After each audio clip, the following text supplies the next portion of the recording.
ثم أما بعد إخوة الإيمان بعد يكمشكور الله سبحانه وتعالى نكمتكي رحمة نأمان متميت محمد صلى الله عليه وسلم tukiwa tunaendelea na silsila ya khutba ambayo tulitanguliza maqasidu ad-darain ad-dunya wal-akhirah. Hii ni khutba ambayo tulitanguliza katika mawiki iliyopita, na vile vile khutba ya pili ambayo tuliendeleza vile vile katika Masjid Abdul Malik, ikiwa ghadan sanaqifu amama Allah azza wa jalla. Na leo tukiwa tunamaliza silsila hii ya tatu katika khutba yetu kwa unwan saadatu ad-darain ad-dunya wal-akhirah, ubora wa nyumba mbili, dunia na akhira. Na ubora kama huu tutakuja kubainisha katika mazungumzo yetu tunaupata katika sehemu gani, kwa sababu saada kila mmoja anaifahamu kwa akili yake ina maana gani, na kila mmoja anaivutia kwa upande ambayo yeye anaona akiwa hivyo atakuwa kwa katika hali mzuri, maisha mazuri katika maisha ya kidunia. Lakini saada kiuhakika haina mafhumu ya mazuri ambayo tunayafikiria, kwa sababu tafsiri ya wanadamu wameitafsiri saada ambayo yapatikana katika dunia na saada ambayo inapatikana katika akhira inakaribia maana yake pale waliposema hiya ibaratun an kulli ma yudkhilu albahjata walfaraha ala an-nafs. Walipotafsiri waliposema ni kila jambo ambalo litakupatia furaha, uwe na bahja, moyo wako unaburudika, moyo wako unafurahika. Ukifahamu hivyo utasema ni maana ya saada katika maisha yako ya kidunia, na vile vile bahja na surur katika maisha yako ya akhira. Yani pia uwe na raha na furaha unapoingia katika yale mabustani ya khairi, pepo ya Allah subhanahu wa ta'ala. ففي الدنيا يرى البعض إذا كان عنده بيت جميل أو زوج جميلة وزوج جميل وسيارة فاخرة وتجارة مستمرة تدخل لك ما تتمناه في حياتك. katika tafsiri mbalimbali, mwingine anaona katika dunia ni kuwa na nyumba mzuri, mke mzuri, au bwana mzuri, au na biashara yako mzuri sana ambayo inakupatia mapato ambayo unayatamani katika maisha yako. Mwingine anaona hivyo. Wayara alba'dhu idha kana indaka siha tayyiba, mwingine anaona ukiwa na siha mzuri, la tashtaki ayya waja'in, ushtaki maradhi yoyote, fanta fi hali saada, uko katika hali mzuri yenye kufurahisha.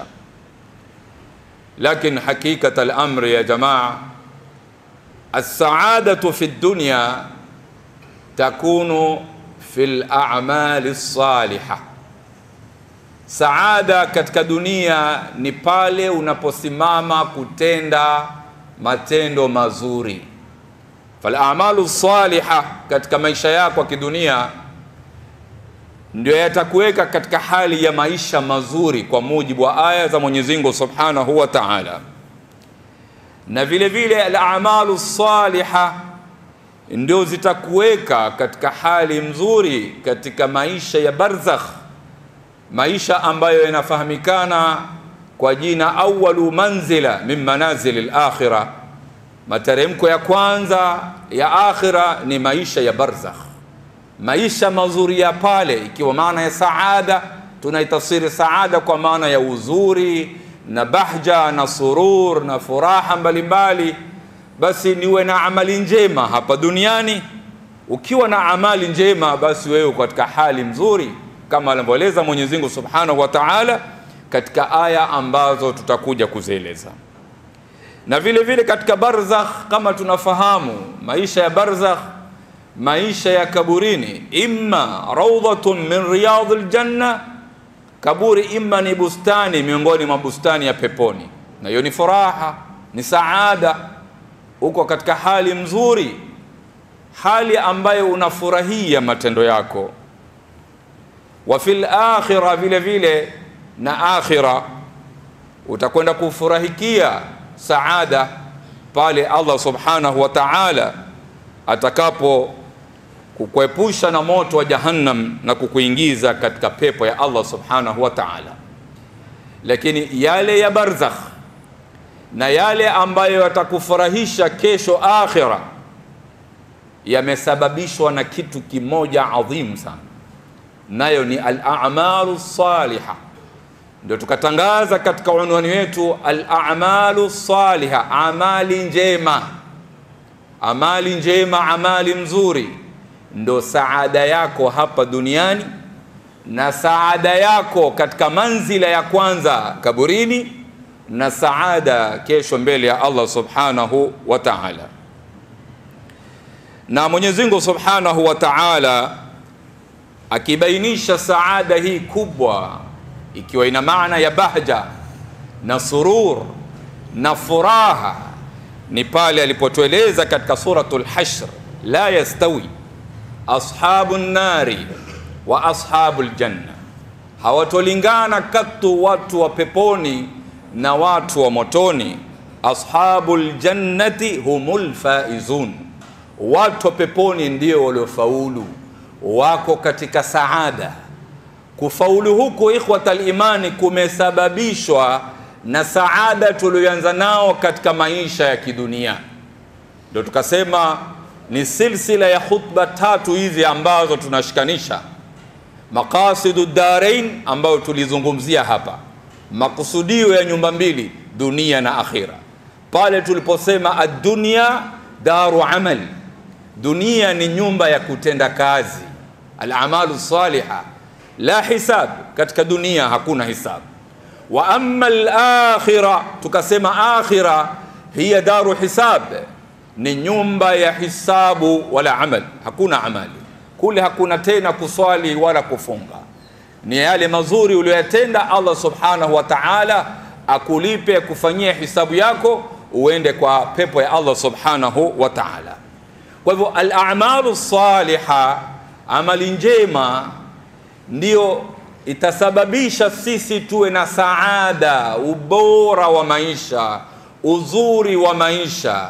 Sio ile tafsiri ambayo tunasema una nyumba mzuri ya kifahari, una gari mzuri ya kifahari, una bibi masha Allah, lakini wewe mwenyewe huna a'malu salihah, amali njema ambazo ndo zitakuwa pumbao hapa duniani na pumbao katika kaburi, na iwe ni pumbao kesho mbele ya Allah Subhanahu wa Ta'ala.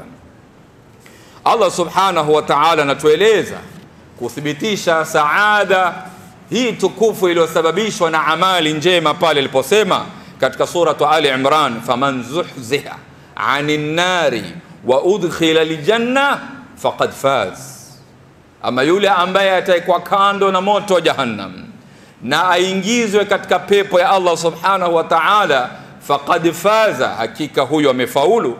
Wamal hayatu dunya illa mata'ul ghurur, na hayakuwa maisha ya dunia isipokuwa ni starehe za kudanganya. Tunadanganyika na starehe za kidunia, lakini hakuna maisha ya kudumu hapa ya milele. Wama hadhihi dunya bidari iqamatin, haikuwa hii dunia ni nyumba ya kuishi milele. Wa in hiya illa qattariqi ila alwatan, dunia ni kama njia tu ya kwenda kijijini, kwa ni mapito tu tunapita. Dunia isitudanganye.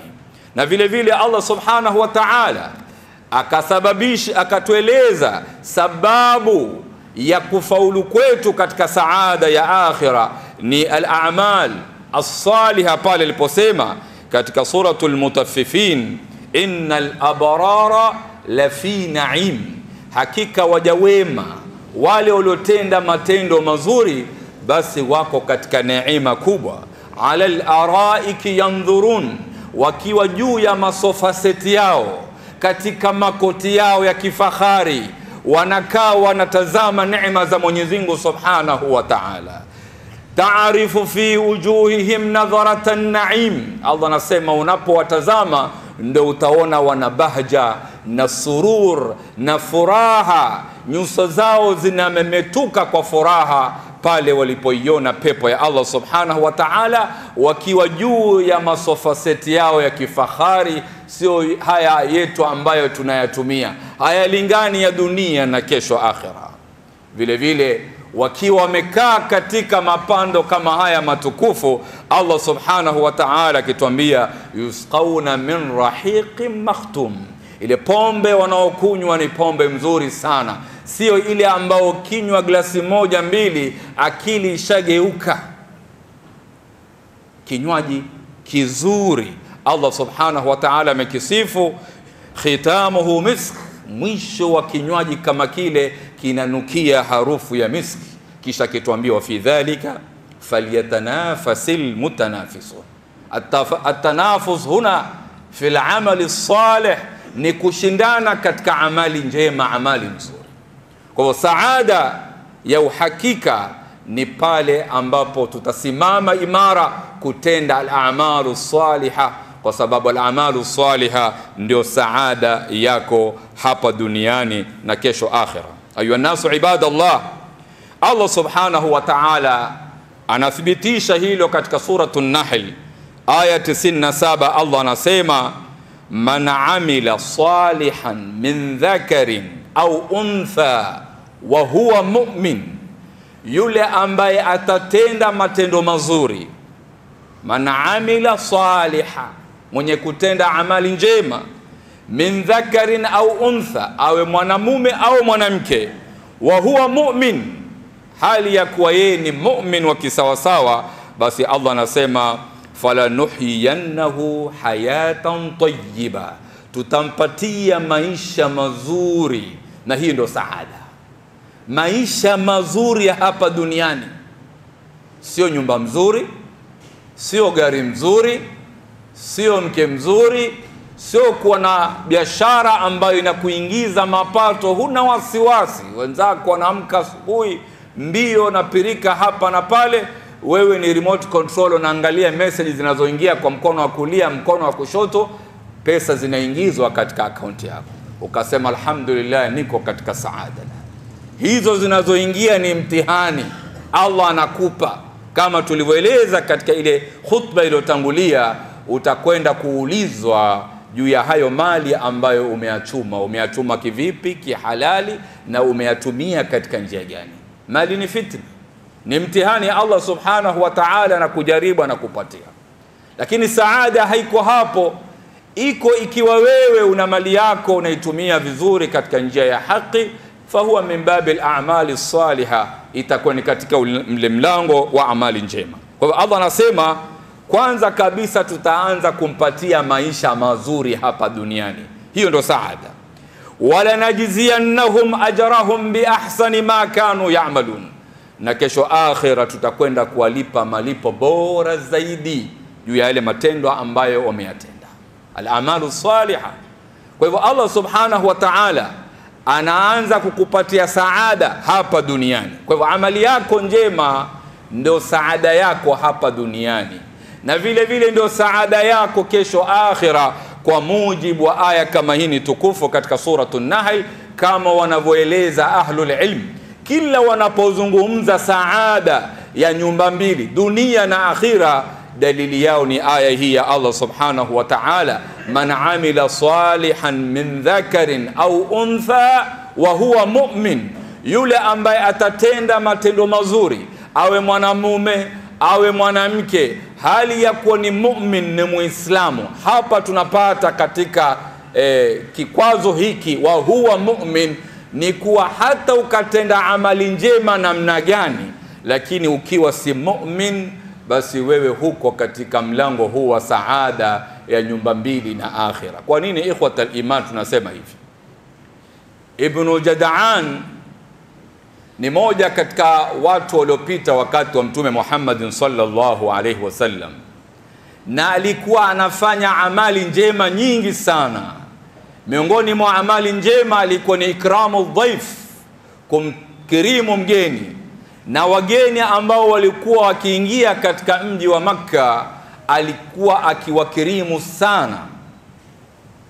Na vile vile hali hii iliendelea kwake mpaka kufa kwake, hakuacha kutenda matendo mazuri.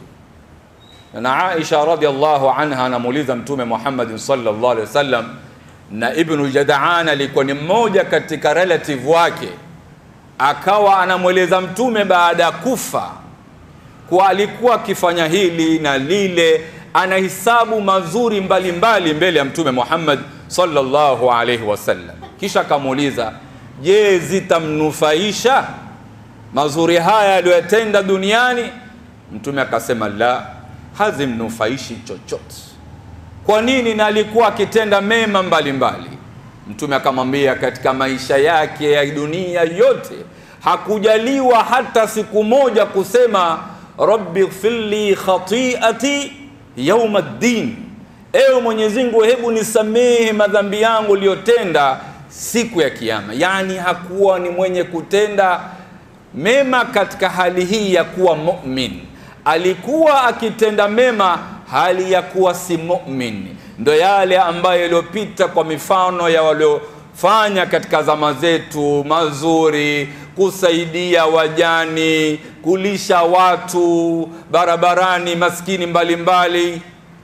Kila mmoja akawa na hamu awe ni Muislamu. Na bila shaka mnamfahamu mmoja katika wanabiashara wakubwa waliopita hivi karibuni, akaenda katika kabri. Lakini tazama maisha yake ya mwisho alimalizikia vipi? Alimwambia Allah, kabla hatujafika katika moto wako wa Jahannam, tunaanza na moto wa hapa hapa dunia. Mazuri yale hayakumsaidia, mazuri yale hayakusababisha apate saada. Na wakati tunashuhudia sote kwamba saada haikupatikana kwa sababu tumefunzwa maiti ikiwa ni yenye kufa tuistiri katika hali gani, sio kuichoma. Kwa hivyo hapa Allah subhanahu wa ta'ala ametaja hii hali ya saada kwa mu'min, yule ambaye ni mu'min anatenda matendo mazuri, awe ni mwanamke au ni mwanamume, basi hapa duniani tutampatia maisha mazuri. Kwa Ibn Jad'an akaondoka, hakujaliwa hata siku moja kusema ewe Mwenyezi Mungu nisamehe nami makosa niliyotenda siku hii kubwa, siku ya Kiyama. Kwa hivyo hakujaliwa ulimi wake kutaka istighfar, kutubia na kuingia na kuukubali Uislamu. Akawa lake ni kubaki tu katika ile hali ya kutenda amali njema. Allah subhanahu wa ta'ala aliwapambia maisha yao ya kidunia, lakini kiuhalisia hakuwa katika saada. Kwa hivyo min aina najidu saada? Hii saada, ubora wa maisha, uzuri tunaupata wapi ikhwatal iman? Najidu fi ta'ati Allah subhanahu wa ta'ala. Tunapata katika kumtii Allah subhanahu wa ta'ala, tunapata katika kutenda matendo mazuri kwa mujibu wa aya hii ambayo tumeisoma. Na vile vile katika maisha ya akhira Allah anasema wala najziyan na hakika tutawalipa wao ajrahum bi ahsani ma kanu ya'malun, kwa ule uzuri waliokuwa wakitenda katika dunia, basi sisi tutawalipa zaidi, na hakuna mazuri zaidi ya haya. Allah ameeleza faman zuhziha 'anil nari wa udkhila aljanna faqad faz wama alhayatud dunya illa mata'ul ghurur. Na pepo ishasifiwa na Allah subhanahu wa ta'ala, ala al-araiki yanzurun ta'rifu fi wujuhihim nadharata an-na'im, ile neema ambayo wanaishuhudia katika pepo. Na hakuna neema kubwa katika pepo ya Allah subhanahu wa ta'ala na kumuona Allah subhanahu wa ta'ala, alladhi khalaqaka fasawwaka fa'adalak fi ayi suratin ma sha'a rakkabak, umuone ndio huyu Allah subhanahu wa ta'ala. Ndipo pale Allah subhanahu wa ta'ala anatueleza wale ambao wametenda mazuri hapa duniani tutawalipa malipo yao alhusna wa ziyada, Alhusna wanavyoni wa tafsiri wakatafsiri ni pepo ya Allah, tutawalipa alhusna. Wa ziyada huwa ru'yatullah, ni kumuona Allah subhanahu wa ta'ala. Yote yamesababishwa na amali njema. Kwa amali njema ndio saada yetu hapa duniani na kesho akhira mbele ya Allah subhanahu wa ta'ala. Na mtume hili yamethibitisha akituambia, yauma satarawna rabbakum, iko siku mtamona Mola wenu, kama tarawna alqamara fi lailatil badr, kama mnavyoona mwezi tarehe 14 full moon, kama tunavyoona mwezi kamili tutamuona Allah subhanahu wa ta'ala. Ndipo pale katika hadithi nyingine anatuuliza, hal radhitum, je mmeridhika kwa pepo mlioingia? Wanadamu wanasema, wa kaifa la narda, kwa nini tusiridhike na pepo hii ya Rabb? Tuliyapata hapa hujampatia hata mmoja duniani. Walioishi maisha kifahari na palasi zao hazilingani na pepo ya mtu duni katika amali njema. Yule asilimia yake ni ya chini, pepo yake ni tukufu mara alfu kuliko yule ambaye tunamuona ndiye duniani alikuwa mbora kwa maisha mazuri na kasri zake na mabustani yake. Kwa hivyo wakasema wanadamu kuwa tumeridhika kwa sababu tulioyaona hujampatia yoyote hapa duniani. Ndipo pale Allah aseme, ana u'tikum akbara min dhalik, mimi nitawapatia kubwa zaidi kuliko pepo. Akatafsiri Allah akasema, wa huwa ru'yati, ni kuniona mimi. Kwa Mwenyezi Mungu Subhanahu wa Ta'ala ameweka mazuri katika pepo ya Allah Subhanahu wa Ta'ala kwa sharti moja tu, al-a'mal as-salihah, amali njema.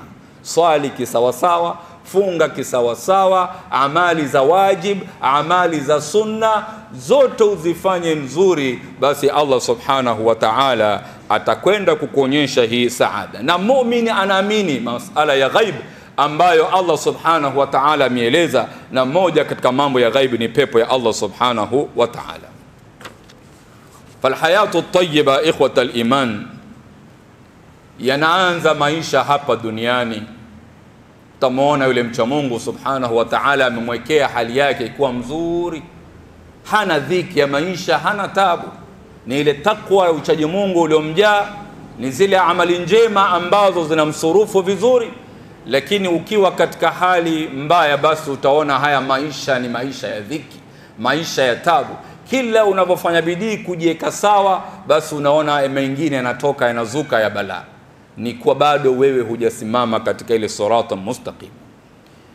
Maisha ya barzakh ikhwatul iman ni maisha ya pili baada maisha ya kidunia.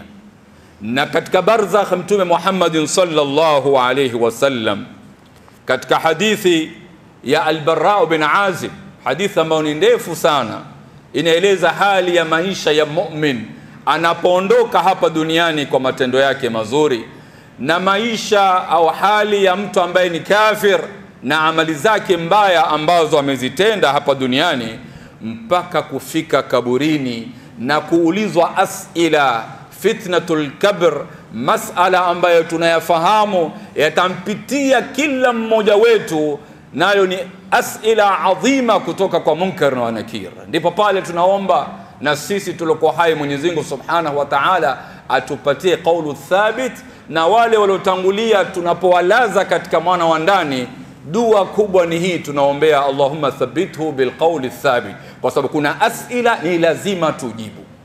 Baada ya kuulizwa asila mu'min, man rabbuka wa man nabiyuka wa ma kitabuka, aweze kujibu asila zote, kisha tazama hii mazuri yanakuja, al-amalu salihah. Thumma yufsakhu lahu fi qabrihi madda basari.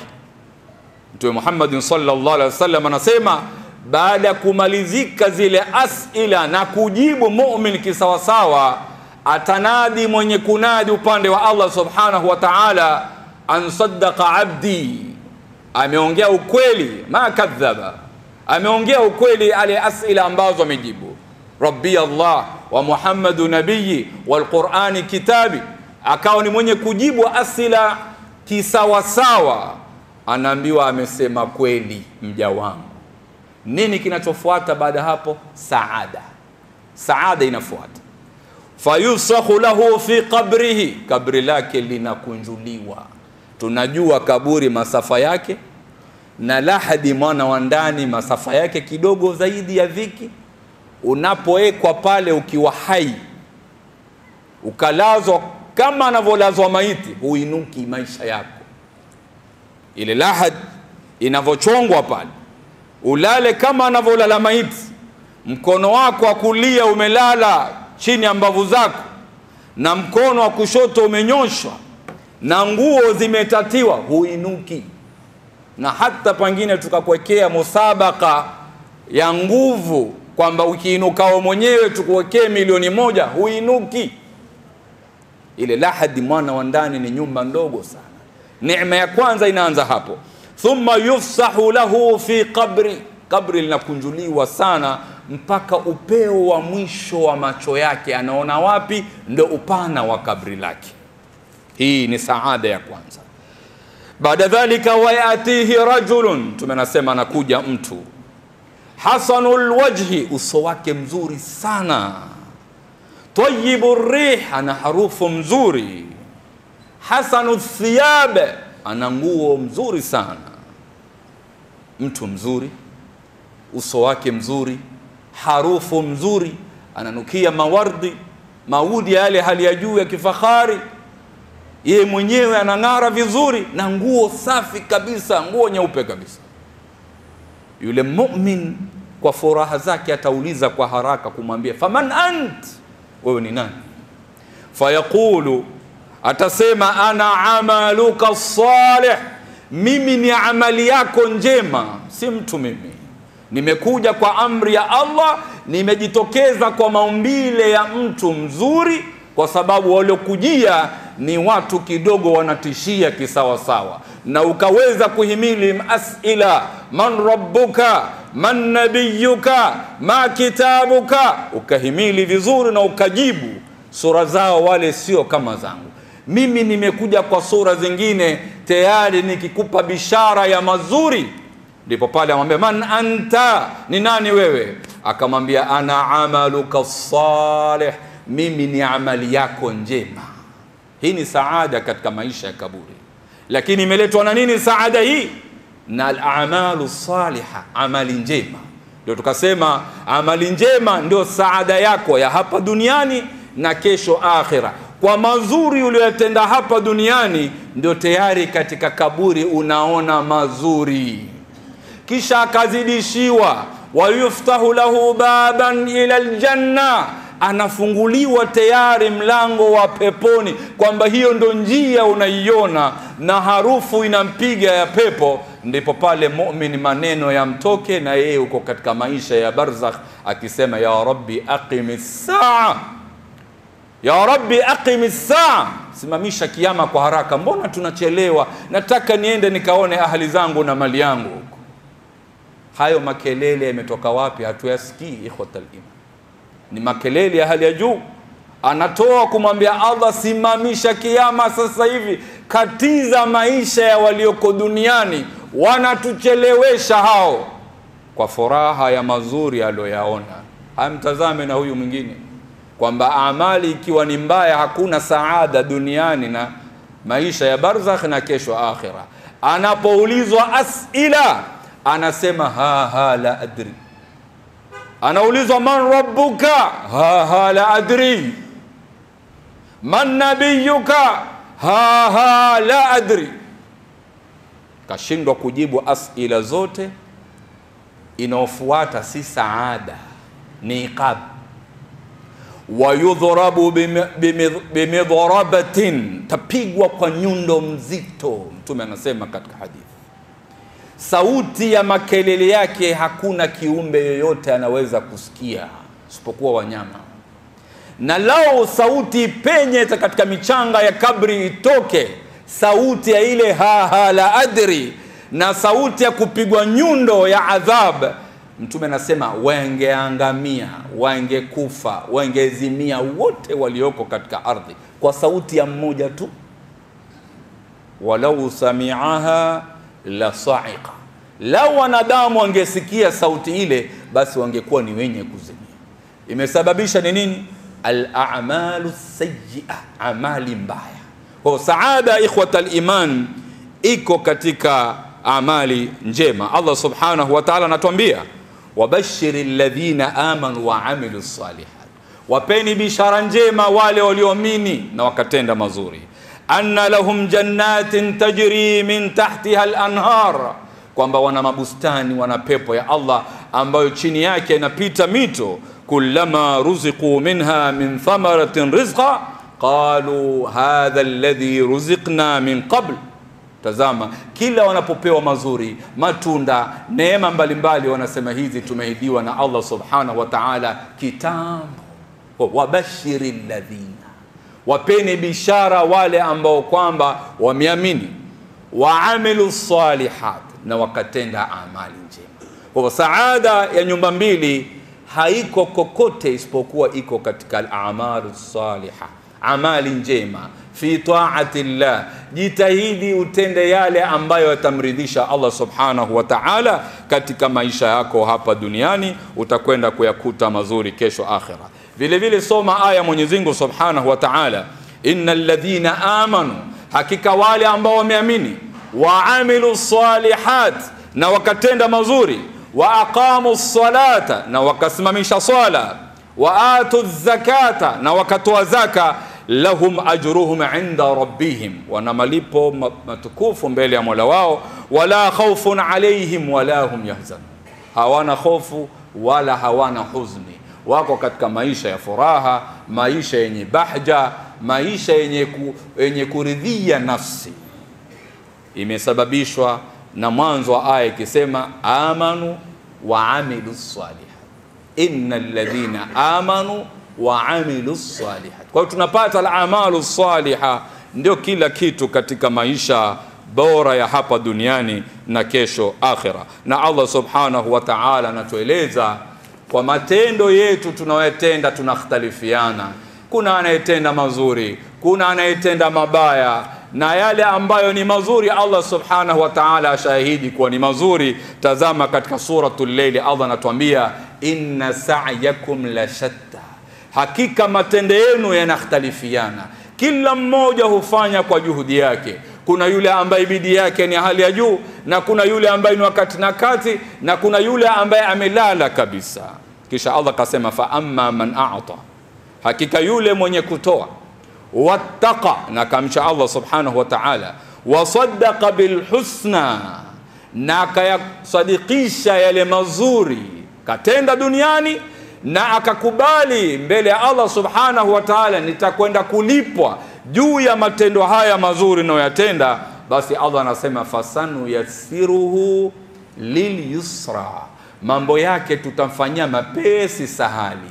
Hiyo ndo saada, kwa sharti a'ata wattaqa wasaddaqa bil husna, anatoa kwa ajili ya Allah, anamcha Mungu, amali njema hizo, anayasadiki yale mazuri aliyoahidi Allah subhanahu wa ta'ala, anayasadiki yale matendo anayoyatenda atakwenda kulipwa mbele ya Mwenyezi Mungu subhanahu wa ta'ala. Hizi ni amali njema, basi Mwenyezi Mungu atamnyoshea mambo yake kuwa sahali.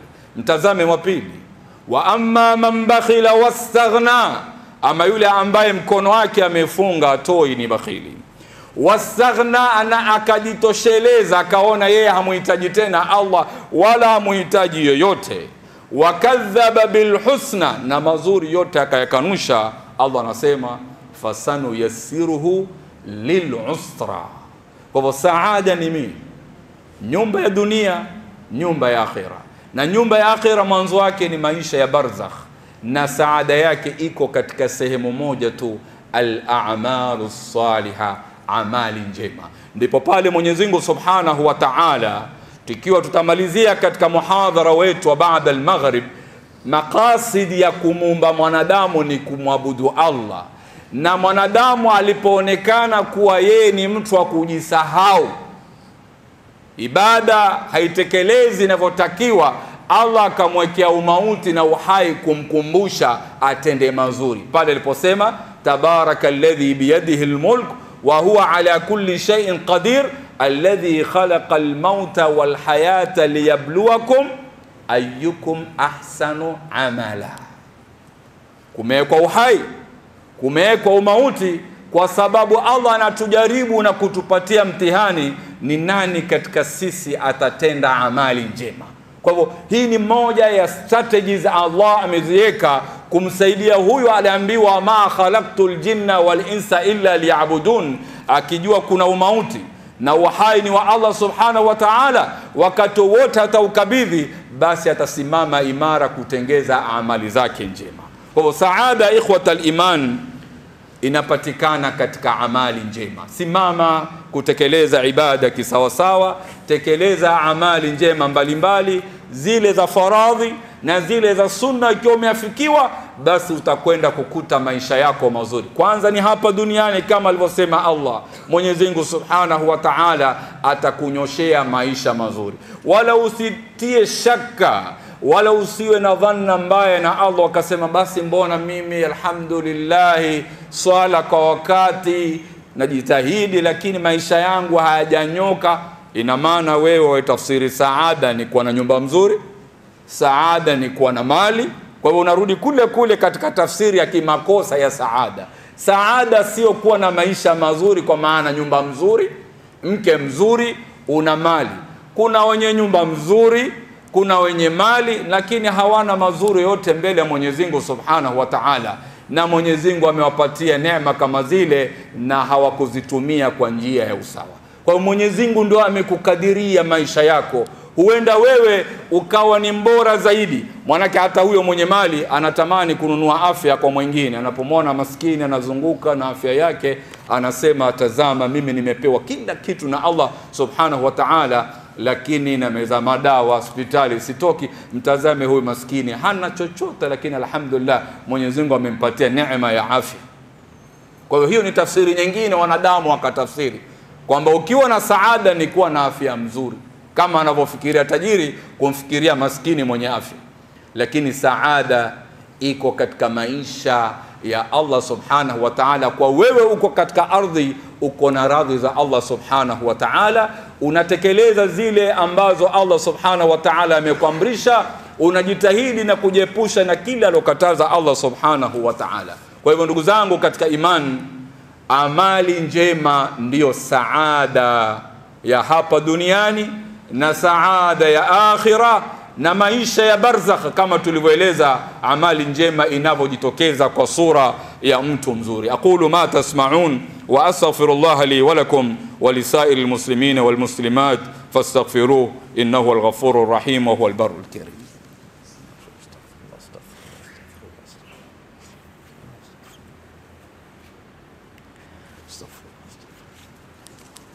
الحمد لله حمدا كثيرا كما أمر، والصلاة والسلام على سيد البشر الشفيع المشفع في المحشر صلى الله عليه وعلى آله وصحبه. ما اتصلت عين بنظر وسمعت أذن بخبر. أيها الناس، أوصيكم وأوصي نفسي بتقوى الله، لقد فاز المتقون.